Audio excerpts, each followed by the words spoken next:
talk. Today I'm very proud to present one of our own, Nikita Kohler. Nikita completed her master's in research in Stellenbosch University in 2022, and she's been an active member of the department since 2019. So I think many of us within the department are familiar with her.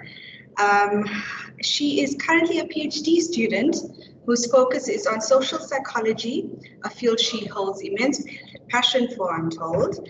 Her current research specifically aims to investigate the applicability and validity of the stereotype content model within the South African context. And that is what she will be talking to us about today. So just so everyone at home knows, I will be recording this talk as well, and it'll be made available on our YouTube channel afterwards.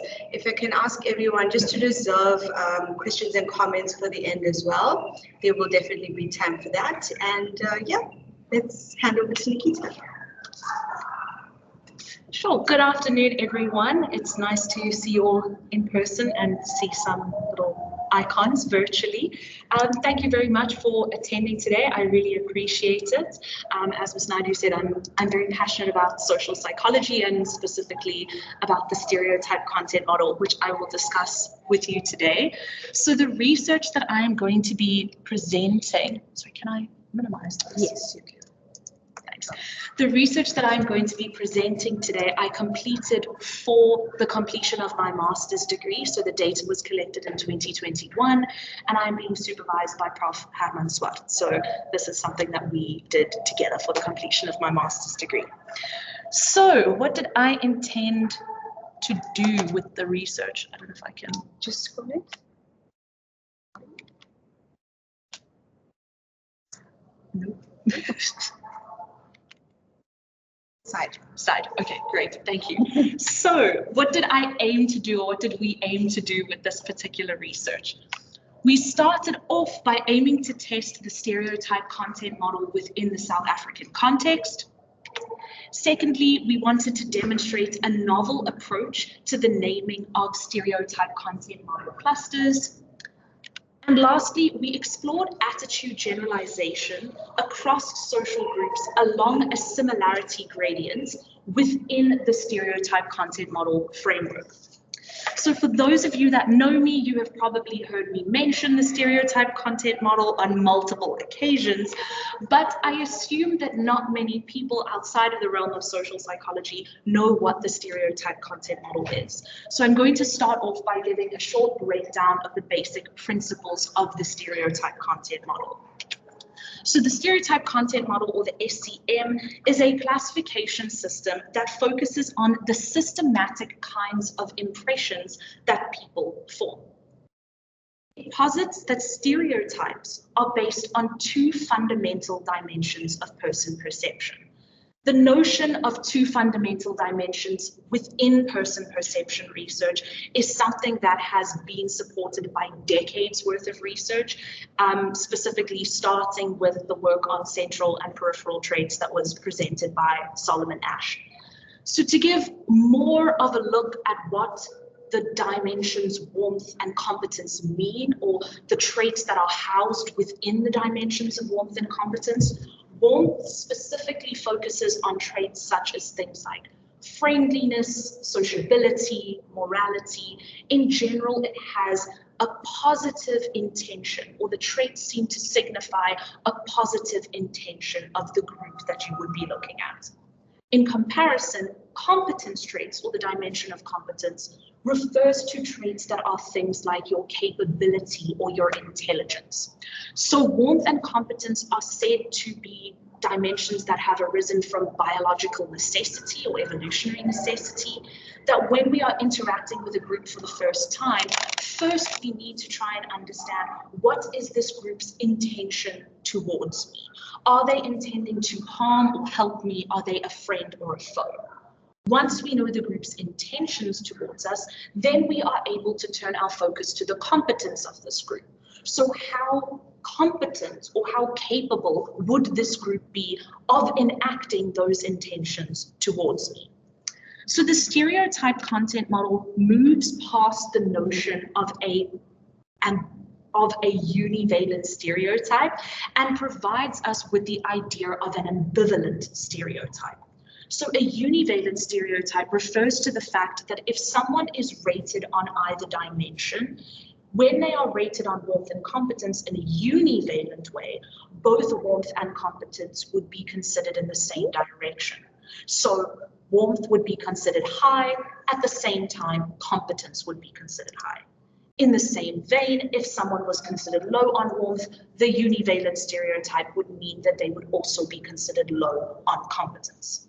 However, the stereotype content model extends this notion to include ambivalent stereotypes as depicted by the two triangles that you see on the diagram. So on the bottom right-hand side, the blue triangle is considered to be high on competence. If I can just move this little thing down there. So you can see the blue triangle would be considered high on competence. That cluster of groups would be high on competence, but low on warmth. Where the pink or red triangle would be considered to be low on competence, but high on warmth. This computer. So once the content of stereotypes have been rated in terms of warmth and competence, the stereotype content model, the ratings are then visualized on the two-dimensional warmth and competence space. So to pinpoint again, no problem. To pinpoint again, those triangles that we saw of ambivalent stereotypes would translate on the two-dimensional space to be ambivalent clusters. Okay, so the blue would be your high competence, low warmth, and the red again would be your low competence, high warmth. So test the stereotype content model, there are 5 core hypotheses of the SCM, okay? These 5 core hypotheses, 2 of these hypotheses are related to an additional framework which is known as the bias map. But in the current research, we focus specifically on the 2 core hypotheses of the SCM, which is the hypotheses that we tested.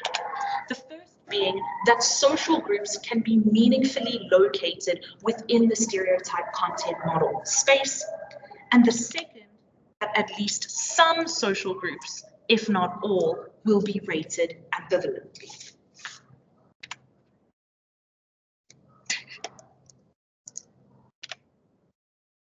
So the stereotype content model has been widely validated in an international context. It's been validated across 6 continents, specifically Europe, the Americas, Oceania, Asia, and Africa, which are all highlighted in red on the map.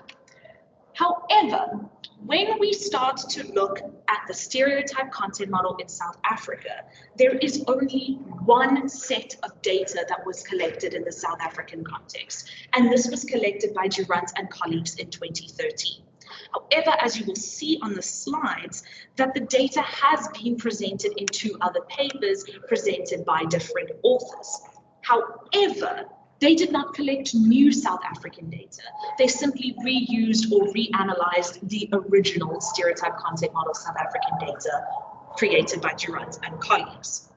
So, owing to the lack of stereotype content model research in South Africa and the uniqueness and diversity within our context, I decided that it would be good to explore the stereotype content model in South Africa.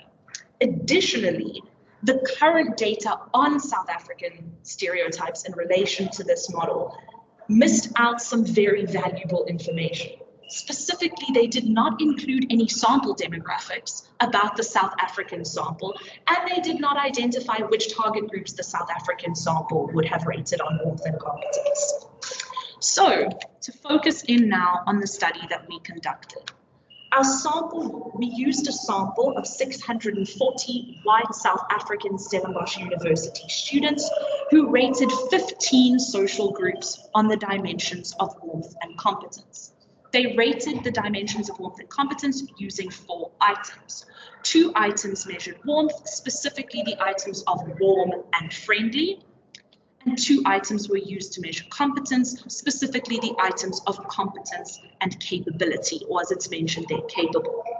Just to note, because our study was conducted using an online survey on REDCap, we did not use a 5-point scale, but rather a sliding scale that went from 0 being not at all to 100 being extremely. So our scale was just from 0 to 100.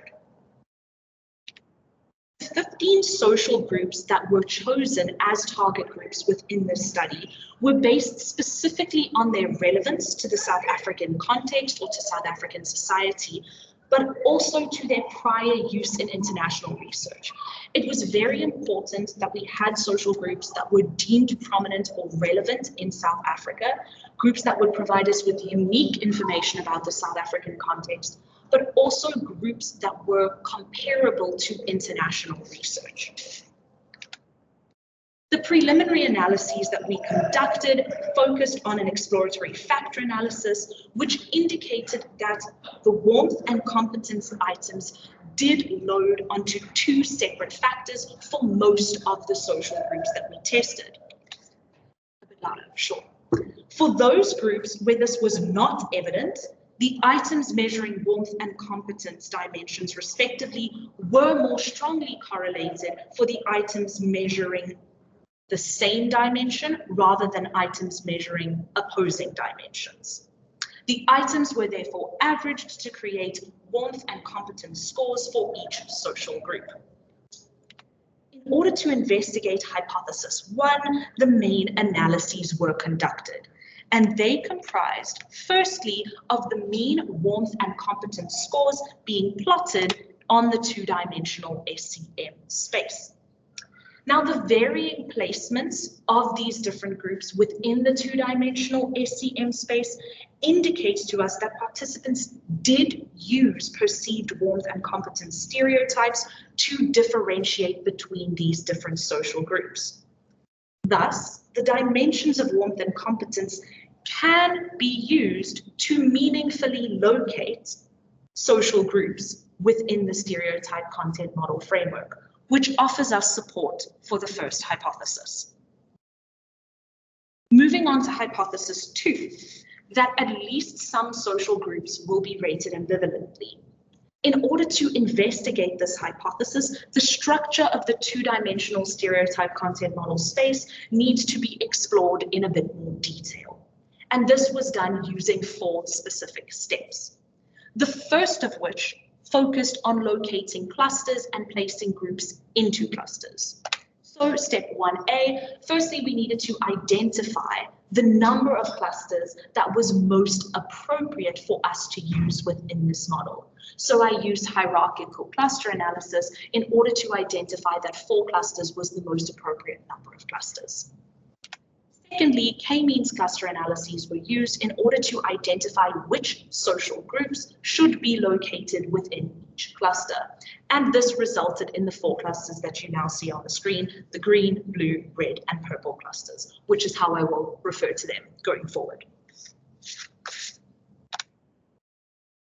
Next, as you see, I'm still looking at, and we still tested hypothesis 2 during these analyses, but there was the addition of needing to assign appropriate labels to each of these clusters. So the following steps are also involved in the labeling of each of these clusters, as well as testing hypothesis 2.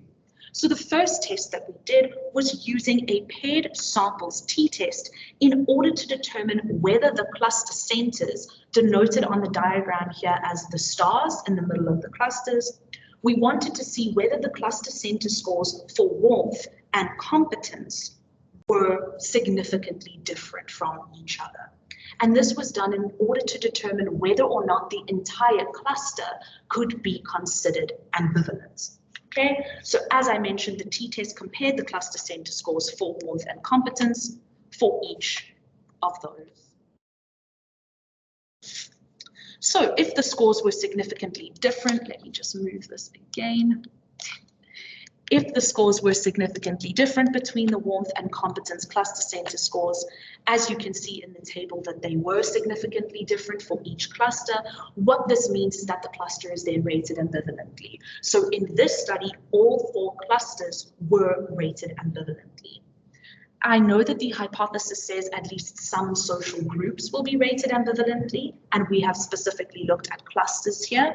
The table describing the individual paired samples t-tests for all of the individual social groups provided a little bit overwhelming data to try and look at in a presentation, but just so that you know, when looking at the individual paired samples t-test for the warmth and competence comparisons for each social group, majority of the social groups themselves were also rated ambivalently. So with this information, knowing that all of the clusters and majority of the social groups were rated ambivalently, we can say that hypothesis 2 has been supported, that at least some social groups will be rated ambivalently.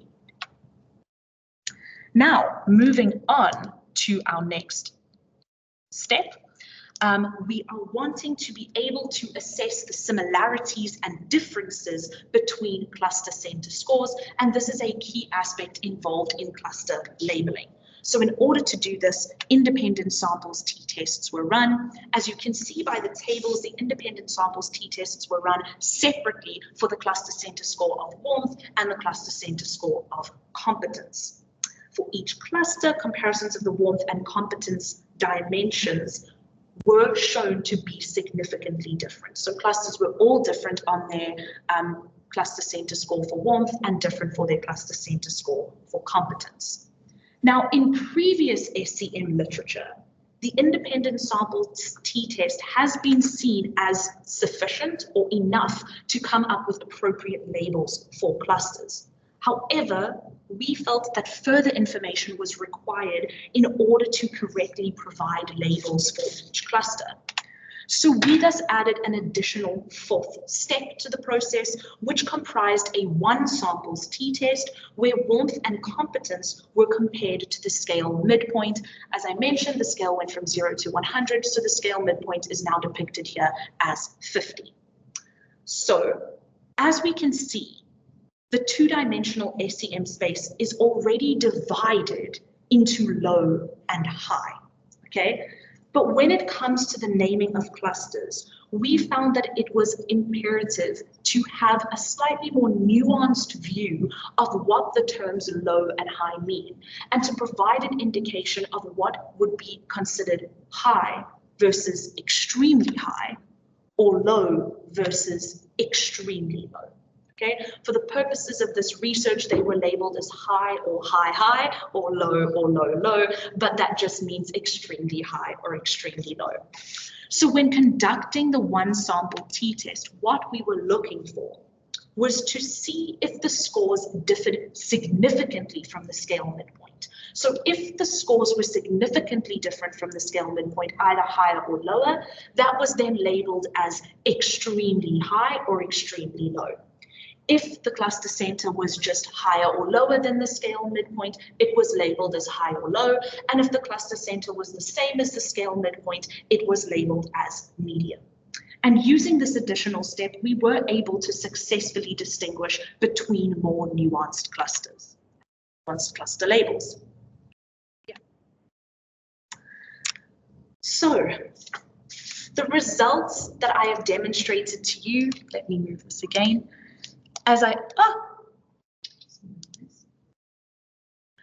The results that I have mentioned have provided support for hypothesis 2, as I previously discussed.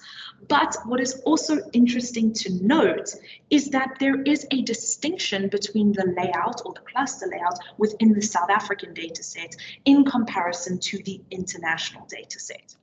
So here are the labels for the clusters that I identified. And specifically, what I would like to point out, what made this so interesting, is that as you can see with the blue and the green cluster, both of those clusters would be considered to be high warmth and high competence, although one dimension is exceptionally high in both instances.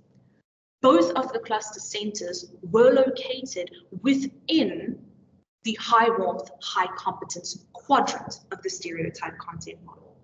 For my third years that are here, you will notice that I'm mentioning a factor that I actually spoke about in class today. But in most stereotype content model research, when there are two clusters that are found within a particular quadrant, usually there is a median rating on one of the dimensions. In this instance, that is not the case. Rather, what is being put forward here is very similar to what's known as the positivity effect that was discussed by Bai and colleagues. They found that there is a general trend in more diverse countries to see general positive ratings of groups owing to people's increased contact with various different types of people. Although it requires more robust testing, the data from the South African context does seem to follow this positivity effect that Bai and colleagues discuss, which is quite promising. Now, to move on to the third hypothesis that we discussed in this research. It is known that the attitudes one holds towards a particular object can generalize to other attitude objects. There are a multitude of different factors that contribute to why attitude generalization occurs in this way, but the most prominent factor is that of similarity. Similarity is also the most important factor. This means that an attitude that we hold towards one object will generalize towards another object if that object is similar to the original stimulus. So to describe that in terms of this example, if you had a particular attitude towards a tortoise, your attitude towards a turtle and a terrapin are most likely to be similar to the attitude you have towards a tortoise, because turtles, tortoises, and terrapins are similar. Okay. In comparison, if you have an attitude towards a tortoise in relation to the objects of pieces of Lego or a COVID-19 face mask, the attitudes are not likely to generalize because the objects are not similar. So it can be said attitude generalization takes place along what's known as a similarity gradient. Now, research. What we did was we used a novel approach to explore whether attitude generalization across groups would be stronger between outgroups within clusters than across outgroups between clusters. So put simply, does the similarity between groups on dimensions of warmth and competence cause attitudes towards those groups to also be similar? Now you might be wondering, why would we need to know this? Why would we need to know if attitudes generalize based on a similarity in relationship to warmth and competence dimensions? So one particular use of attitude generalization is based on similarity is seen within research that has been done on the secondary transfer effect of intergroup contact. So group similarity is considered to be a moderator of the secondary transfer effect of intergroup contact. The generalization of positive attitudes occurs across outgroups, and it's shown to be more likely to occur when outgroups are perceived to be similar to one another. We therefore hypothesized that attitude correlations between groups located in the same cluster, so there I have identified the attitudes towards those social groups that are all located within the blue cluster, are more likely to be similar, or the attitude correlations will be stronger than the attitude correlations between groups located in different clusters. Now to discuss how I went about doing this. The same set of participants were asked to express their attitudes towards the 15 social groups they had previously rated on warmth and competence, and they did this by answering two particular measures. Firstly, they used a one-item attitude feeling thermometer, not attitude thermometer.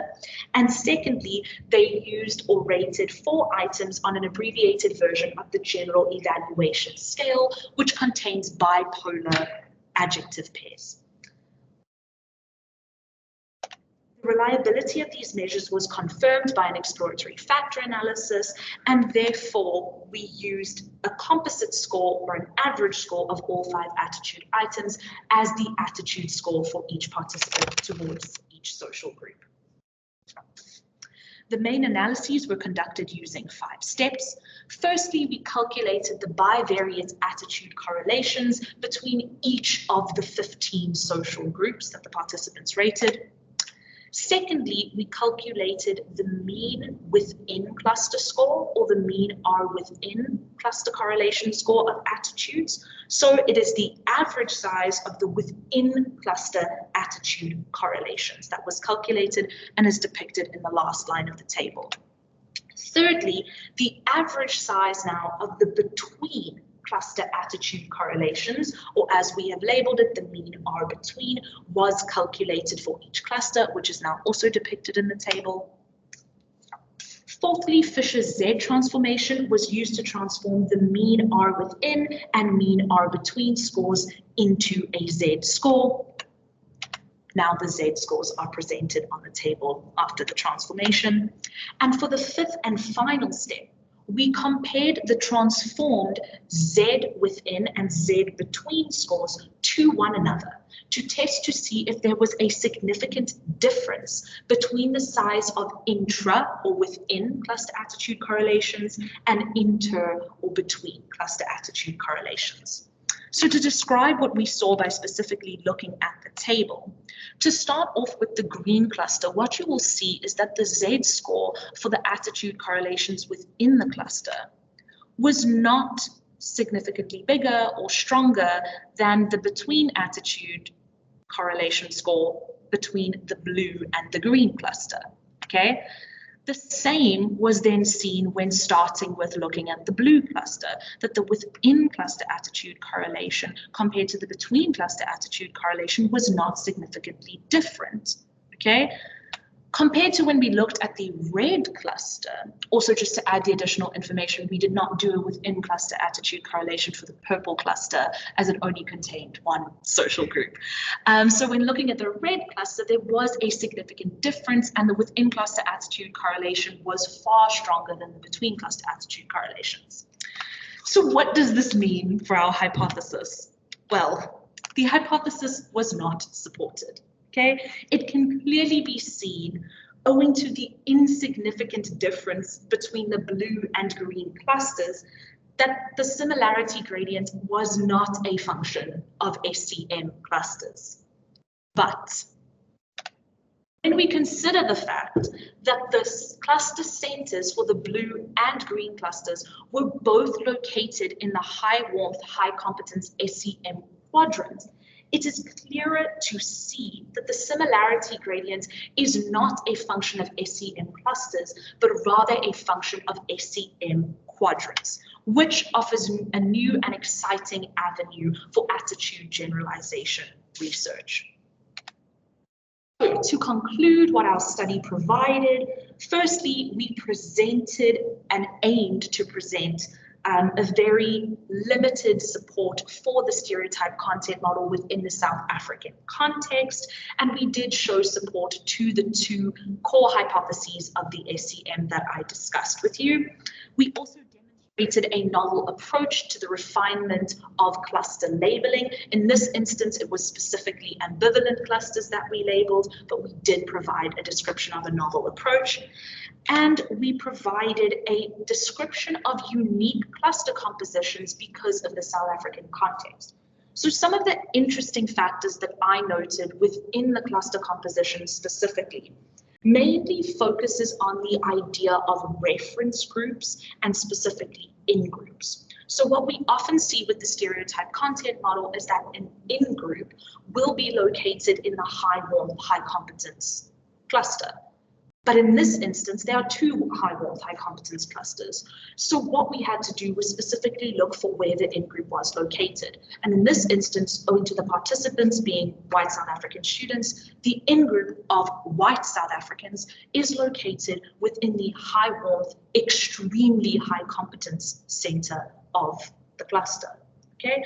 What is interesting to note here is that potentially why white South African participants chose to locate or ended up locating their in-group within this cluster could be that they have a preference for the competence dimension, or that they find the competence dimension to be more important when rating their in-groups. Overall, these results offer interesting insights into how white South African students think society views social groups. And again, just to reiterate, these two clusters within the high warmth and high competence quadrant strongly indicate that these results bear a lot of similarity to the positivity effect that was discussed by Bai and colleagues. And it also suggests that social diversity may offer us the ability to promote more positive stereotypes. We also found evidence for the generalization of attitudes across outgroups along a warmth and competence similarity gradient. And this indicates to us that there is a lot of potential for future research within the stereotype content model and attitude generalization in the South African context. No research is without its limitations, so I would like to acknowledge mine. Firstly, the opportunity sample of white South African students is not representative of the broader South African population. Also, with the type of questions that were asked, there is the possibility for a social desirability bias, and because of the attitudes measure used, there was the potential for shared method variance amongst the attitude measures. And then in terms of recommendations, I would suggest retesting the stereotype content model using a more representative sample, also testing the additional SCM hypotheses. So there would be 3 more hypotheses that would need to be tested to fully validate the stereotype content model in this context. I would also suggest developing more detailed guidelines for the labeling of clusters and the method that we use to label clusters, and potentially look at clusters that are not only ambivalent to see if this method provides any additional information. And lastly, I would suggest conducting further tests of attitude generalization along a warmth and competence similarity gradient. Now, I am one that does love to take my own suggestions and my own recommendations. Unfortunately, I do not have any data that I have analyzed for my PhD that I feel I am ready to present yet. But just to give you a little bit of an indication of how I have expanded on my master's research and what I plan to do within my PhD. So 2 recommendations that I've mentioned here that I have addressed. Firstly is the sample. I'm going to be using a much broader South African sample, which will include a broader student sample, so including students from a multitude of different universities across the country. And additionally, I will be including a general adult population sample, which has, to my knowledge, never been used in stereotype content model research in South Africa. Additionally, I am going to be testing all 5 of the stereotype content model hypotheses, including the bias map, and I will be testing these hypotheses in both correlational and experimental research. Specifically, I'm wanting to try and look for the causal relationship that occurs between the antecedents and consequences of the stereotype content model, and that whole picture sort of depicts the fact that that social structure will influence our stereotypes, and our stereotypes will then have an influence on our behavioral intentions and our emotions, respectively. So that is something I'm going to be discussing. And 2 things that I've also included or improved in my research going forward. Firstly is the method in which I acquired my target groups for participants to rate. In previous SCM research, participants are asked in a prior pilot study what social groups they think are relevant within the context. I unfortunately could not do that within the scope of my master's, but it has been done within my PhD, and it has ended up in some very interesting results as to which social groups South Africans find prominent. And lastly, I'm also focusing on exploring the new research that has looked at the warmth dimension in particular and identified the potential for 2 subcategories within the warmth dimension, namely morality and sociability. So I'll also be exploring whether or not I feel like those are elements that should be added into stereotype content model research. And to close off, I would just like to say once again, thank you to my participants without whom this research could not have been done, and just a thank you to the National Research Foundation for funding this research. Thank you so much for that, Nikita. There's any questions on Yeah, so thank you so much for summarizing what is clearly a large breadth of research. I'd like to open up first to people in the audience for any questions or comments, and then I will ask colleagues online if they could just raise their hands, please. Brian. I find it very interesting, the stereotype content model.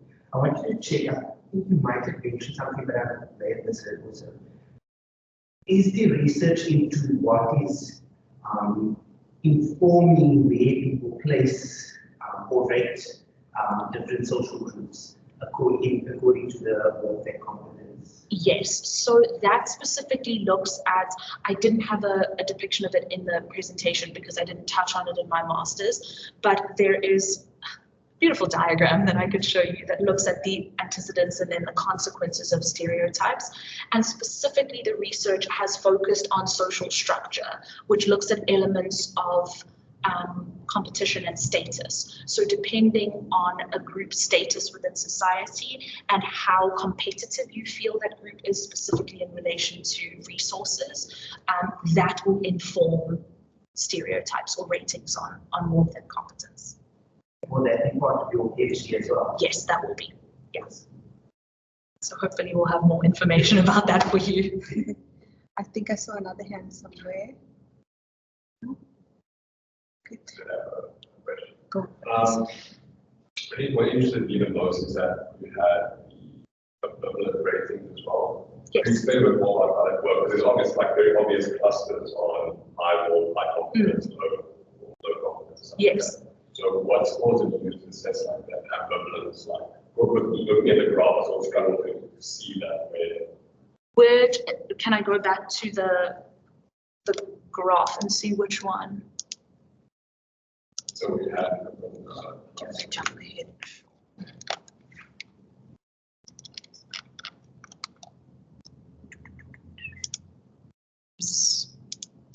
Do you like one with the groups in it? Like yes, this? Is that fine? Yes. Okay. So I'm trying to basically wrap my mind around like when you were measuring the groups tested like ambivalently. What scores are useful for the averages in those clusters?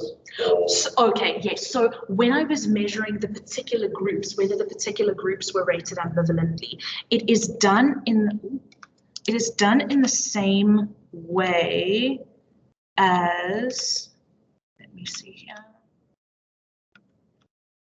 Sorry. It's done like that.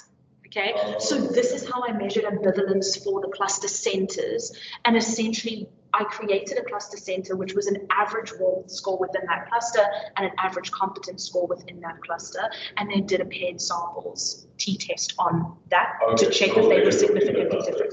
Yes, so that cluster center is just, that is the average score within that cluster, because as you will see, not every single particular group, as you'll see here, is the cluster center score is somewhere over there.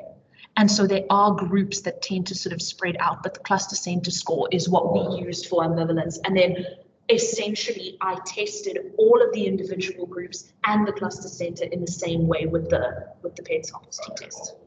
Yeah, cool. Okay, I can see the hand of Prof. Leslie Swartz. You can go ahead, Leslie. Thank you. Can you hear me? Yes. Thanks so much. It's lovely to see some quantitative social psychology coming out at this level in our department. So well done. I just it's not my area, and so there's lots I don't understand. Can you just define for me, what do you mean by ambivalent? How do you, because I don't think it's what I mean by ambivalent. So in terms of ambivalence, what I mean is that when you have a rating of a particular social group based on warmth and competence, something is considered univalent if the rating is high on warmth and high on competence, okay? And the same would be said if they are low on warmth and low on competence. But ambivalence in terms of a rating here is when you have sort of opposing dimensions. So you will be high on competence and low on warmth, or high on warmth and low on competence. That's what I mean by ambivalent in this instance.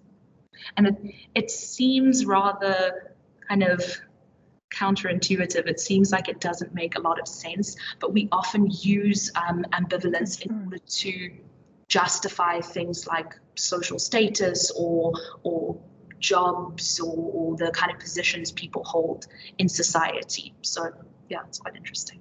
So sorry, I'm really struggling to understand. So, yeah. So am I correct that, I mean, you've got warmth, which is a value, you know, some yes. people are warmer than others, and yes. then you've got, and competence is whether they're able to act upon that, their level of warmth yes. or lack of it. Yes. Okay. So an ambivalent would be, I think people with disabilities are such lovely people, but they can't yes. act on how lovely they are. Yes. Okay. Yes. So it's not necessarily acting on specifically that warmth, or like if they're lovely or friendly. It's more the intention that comes with warmth, whether that intention is positive or negative. But yes, you are correct in your understanding. I hope I didn't make it worse with that. But no, yes, no, you are correct. So it's easier to understand with a group example. So for what I saw in my research was that specifically the social group feminists, and it's seen in a lot of gender studies as well, that feminists will be considered to be high on competence, so very capable, very intelligent, but low on warmth. So not very friendly or kind or anything like that. Okay, I know that I've got other questions, but maybe I must let other people have a turn. Thank you. Thanks very much. Thanks for explaining so well. Thanks, Leslie. I see the hand of Dan Jenkins. You can go ahead. Hello, can you guys hear me? Yes. Hi, Dan. Okay. Hi, Nikita. Good to see you again. I was wondering, how did you determine what social groups to include? And is there a need to make this more systematic just to improve the rigor of it?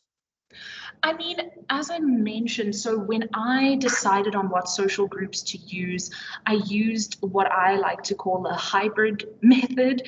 I haven't seen a method like this used before. So I specifically went and looked at census data, South African census data, to find groups based on different aspects of South African society. So that is things like race or ethnicity, gender, what was the other one? There was language groups. I didn't have language groups in this iteration of target groups. I do now going forward. I've tried to expand on that a bit, but it was then also having to look and sort of scour through the international data to find target groups that were applicable to South African society, but also have been discussed in a lot of other SCM research to make this comparable. So that's how I went about it, mainly looking at the SCM literature and then looking at South African census data to deem prominent groups. But what most SCM research does is actually ask participants to identify which social groups they consider prominent. So that's what I've done now going forward in my PhD. And I've asked participants and then used those particular groups. I did a pilot study and found out what groups South Africans deem important. And what was actually quite interesting for me, what I unfortunately didn't have the data ready to present, but I think about 10 of the 15 groups that I had used previously were all mentioned again by South African participants. So in terms of improving the rigor, I think that with South Africans being able to identify those groups for themselves, I would like to say I did a pretty good job on identifying which groups we find prominent. But yeah, that's how I've intended to improve the rigor, was just following along with the methods used by international SCM research. Okay, and then if I can throw in a quick follow-up then. Yes. How do you ensure that your participants are all talking about the same group? For instance, when you think of feminism, there are multiple waves, each of which has got very different aims. How do you ensure that they're all thinking of the same feminist group? Well, that was something that did actually come up. It was a new area for me. I did a little bit of qualitative content analysis, which was new for me and a bit scary. But a lot of the time, participants are quite specific with the kinds of words that they use. One idea that comes to mind was there was a big distinction when identifying language groups as a culture. So for example, participants mentioned Afrikaners as a term. in oppose or in opposition to the term Afrikaans. So then I was able to make that distinction between Afrikaans as simply people that speak the language, or Afrikaners as people that culturally embody those sort of values. Yeah, so it's done through sort of qualitative analysis to do that. Cool. Thank you, Dan. Do we have any other questions online? You can just raise your hand. Or in person? Yeah, there we go, one in person. So I'm just wondering about the positivity effect and attitude generalization. Yes. And how those can like interact with one another. In a specific example, like if you are a white South African, if you interact with someone who's like, I'm a Xhosa. Yeah. But because of your limited interaction or whatever, you may also assume them to be just, I guess, Xhosa and Zulu isn't very distinct. So will one positive interaction then with a Xhosa person also increase, like, or improve the, you all people of color as more positive people? So that kind of delves more into the realm of the secondary transfer effect of intergroup contact. And so what I did here specifically was focus in on the mediator of secondary transfer effect, which is attitude, well, which is similarity. And what I'm trying to do is come up, or what I was trying to do is identify that the stereotype content model could be used as a means of operationalizing group similarity. That by using the stereotype content model, if we got participants to rate groups based on the stereotype content model, we would be able to identify which groups they consider to be similar. And then we could go and look at secondary transfer effect of contact results to see if contact with a particular group, okay, so if I had to say have an interaction with a Zulu person, if they are considered to be similar to any other groups, right, my contact with that one particular group would then transfer and reduce prejudices towards other groups because they have been deemed similar on the stereotype content model. I don't have particular answers yet as to how the positivity effect kind of fits in with all of this, but those are two separate things. So the positivity effect was mainly looking at positive stereotypes and saying that in more diverse society, simply because we can come into contact with more people, that's the assumption. Contact has not actually been measured for the positivity effect. Yeah, that because we have the option of being in touch with different people, our stereotypes about people generally tend to be more positive. Sorry, I don't know if that fully answers your question. Is that good? Yeah. Okay, thank you. I think I saw your hand, Leslie. Please go ahead. Thanks. As long as there aren't any other questions, I think I saw the word retarded on one of your slides, and it then seemed to disappear. Yes. Why was it there, and why did it disappear?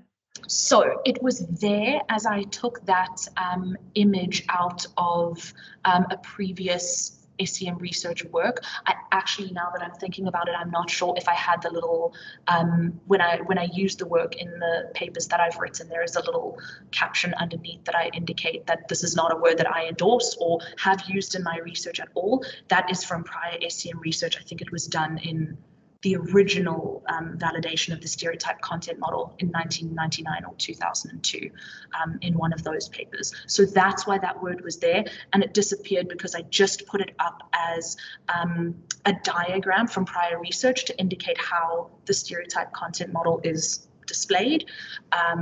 Yeah, and then moved into my research. I didn't focus on that. It was just a prior example. Okay, can I just ask one other thing about this sort of positivity? I mean, obviously, you're more aware than any of us that you're not measuring actual behavior. Yes. That you and you said quite correctly that there may be all sorts of biases in the way that you are putting things. I mean, this follows on, I think, a bit on Dan's question. Like it's sort of two parts. Is it not possible to be two things at once? So is it not possible to be a feminist and a housewife,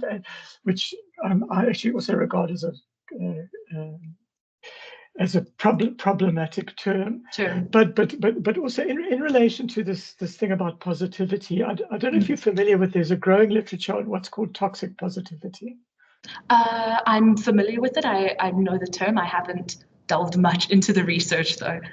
Okay, because I think part of the argument in the toxic positivity literature is that ideas about particular groups, and I'm particularly interested in disability, obviously, yes, as particularly nice, particularly kind. I've heard a world-leading researcher in intergroup relations saying to me, "Oh yes, people with Down syndrome are so friendly and happy," which is a very positive thing, but it's a generalization which is actually not borne out by the literature and the research, that some of the positive framing, and I know you're saying this because South Africa is so diverse and we have so many opportunities for contact, but I think there can be much more complicated things going on there, which relates to social bias, which relates to the oppression of women, like all these housewives, they are so caring and lovely, aren't they wonderful?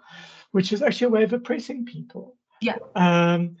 And so I'm kind of worried about this sort of the idea that positivity is automatically a good thing. A good thing. Well, thank you. I really appreciate that comment. It's not something that I had thought of in terms of framing the outcome of my research. So if I see it again, popping up in my PhD work, I would definitely have a look into sort of toxic positivity and see how this kind of all fits in. I unfortunately don't know because I haven't delved in right now to see how it would relate.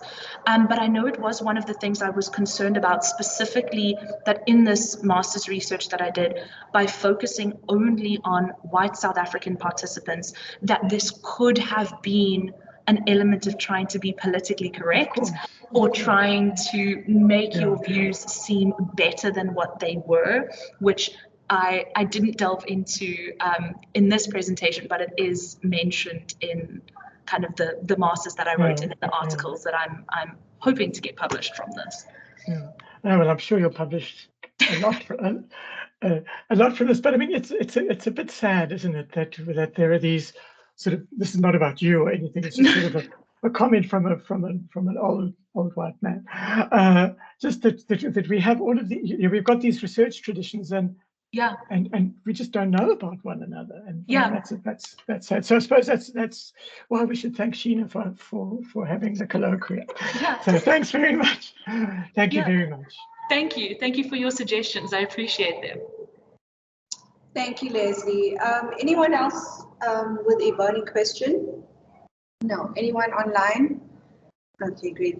Nikita, we have like two minutes. I wonder if I could jump in at the last moment. I mean, you touched on it a bit towards the end of your presentation, but perhaps it might be meaningful for us to just hear a little bit more about, I mean, you said how important this body of research has been. It has been done in South African context. Perhaps just to speak a little bit more about the applicability or the use of the SCM in social psych research as well within the South African context.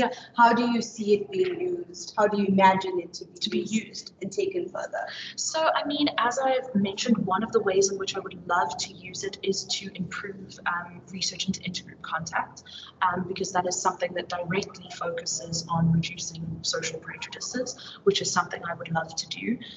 So eventually get to the point where I can incorporate it as a means to operationalize group similarity in secondary transfer effect research. I'm sorry, I know that's a lot of jargon, but yeah, specifically to use it within the intergroup contact field. Also, as I keep mentioning to everyone, and it's not the best term to use, but there's a lot of cool research that's being done using the stereotype content model to explore many different aspects of society. So one of which particularly is, what is the word now? Not economic disadvantage, but disparity. So big sort of wage differences. What is the term? It's not coming to my mind. Inequality, there it is. So to look specifically at economic inequality, I know there's a lot of work that has looked at the relationships between stereotypes and inequality. And the reason why my work specifically focuses on the basis of the stereotype content model is that it's never been validated in this context. So I'm not actually able to use it for any of the exciting things or apply it to any kind of other aspects of research until it can be said to be valid within the context. I know it's also been used in people's understandings of political candidates, so it would be quite interesting to apply the stereotype content model to a political context and get people's interpretations of different candidates, different parties, according to this type of framework. It's used quite a lot in political science and political psychology research as well. Yeah. Perfect, thank you. I think that summarizes things quite nicely as well. So let's end off there. Thank you everyone for joining in person and online. We appreciate the support as always. Thanks everyone. Bye. Thank you.